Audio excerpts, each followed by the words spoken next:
अचानक से प्लान बनाकर मैं और मेरी एक दोस्त हम पहुंच गए बाय ट्रेन डायरेक्ट बरेली से बनारस। खाते पीते ट्रेन में मौज मस्ती करते हुए हमने बहुत सारे एक्सपीरियंस लिए ट्रेन में, और उसके बाद हम पहुंच जाते हैं बनारस स्टेशन, जो इतना खूबसूरत था, मतलब मेरा तो दिल आ गया देखकर, इतना बेहतरीन स्टेशन। उसके बाद हम पहुंच गए गदौलिया चौक, जो सबसे फेमस चौक है काशी का, जहाँ पे हमने रूम रेंट पर लिया।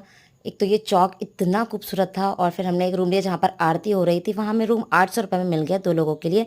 फिर हम लग गए लाइन में नहाने धोने के बाद। इतनी लंबी लाइन थी, इतनी लंबी लाइन कि हमें 4 घंटे दर्शन करने में लग गए। इतनी लंबी लाइन को लाइन में लगते हुए हम पहुँच के सीधे काशी विश्वनाथ के दर्शन करने के बाद 4 नंबर कॉरिडोर पे, जो कि बंद था, तो हम वहाँ पे फ़ोटो नहीं क्लिक करा सके। उसके बाद हम संकट मोचन पहुँच गए।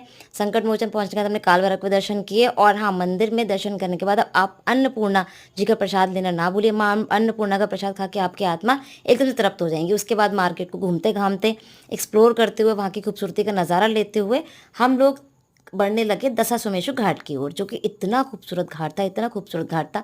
शाम का समय था, आरती होने वाली थी, लेकिन हम थोड़ा सा लेट पहुंचे थे, तो वहाँ के नज़ारे का आनंद लेते हुए हमने सीधे बोट करना ज़्यादा सही समझा। बोट राइडिंग करते हुए हमने बहुत सारे खूबसूरत नज़ारे लिए।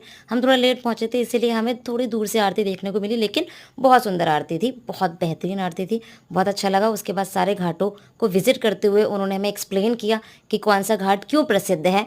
तो सारे घाटों की कहानियों को बताते हुए उन्होंने हमें सारे घाटों को अच्छे से घुमाया। उसके बाद हम पर्सनली पैदल सारे घाटों को घूमते घूमते सबसे फेमस घाट पहुंच गए, मणिकर्णिका घाट, जहाँ पे 24 घंटे जो लाशें होती हैं वो जलती रहती हैं वहाँ पे। उसके बाद हम वहाँ पे ठंडाई वगैरह पीते हुए, वहाँ की मार्केट को एक्सप्लोर करते हुए, खाना खाते हुए, इन सारी चीज़ों को घूमते घामते इंजॉय करते हुए हमने वहाँ पे सिंधियों की बारात भी देखी, जो बहुत फेमस थी। हमने वहाँ पे बहुत इंजॉय किया। फिर हम रूम पर पहुँच गए, वहाँ हमने रेस्ट किया, थोड़ी देर रेस्ट किया।